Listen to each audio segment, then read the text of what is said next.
everyone. I'm Chelsea Zegler, and I'm with the Ag Water Quality Program with Extension, and I cover the southern portion of the state. I'm Dan Smith, Southwest Regional Agronomist for the Nutrient Pest Management Program. Chelsea, we're seeing a lot of overwintering cover crops this spring. What are some water quality implications of having that cover on the landscape? Yep, so for nutrient loss, we need a transport mechanism and a source, and cover crops impact both of those. So what we more conventionally think about is cover crops for soil erosion, right? It's physically protecting the soil from powerful raindrops that will dislodge the soil and make it easier to erode off of our field. So of course, our organic matter and our P and K move with that, and that's a surface water pollutant.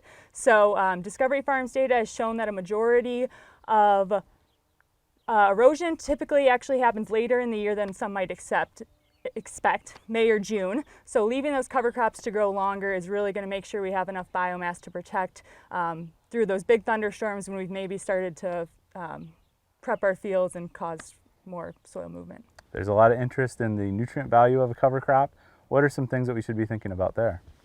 Yeah, I'm really excited that people are thinking about the nutrient value of their cover crops, or just how species work differently.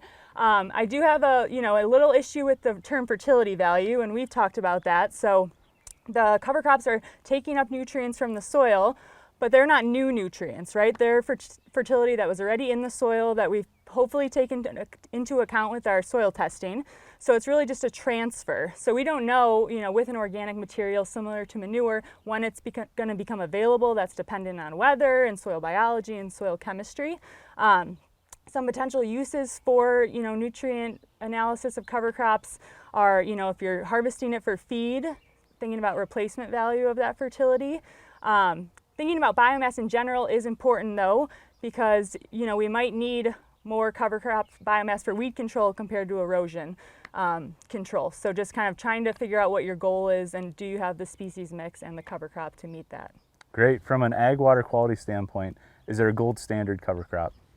Yeah, I think, rye is a good starter cover crop, but I also think it's the best for water quality. It's not fun and exciting, but it does the job. Fits well into corn and soybean systems because you can plant it so late, and even if it doesn't germinate in the fall, we do tend to see spring growth in February when we get those warmer days. It's a great scavenger of nutrients, so it's going to take that nitrate in the soil and put it in an organic form, which is relatively safer. And then because it does have so much biomass, we're looking at the best erosion control with that as well.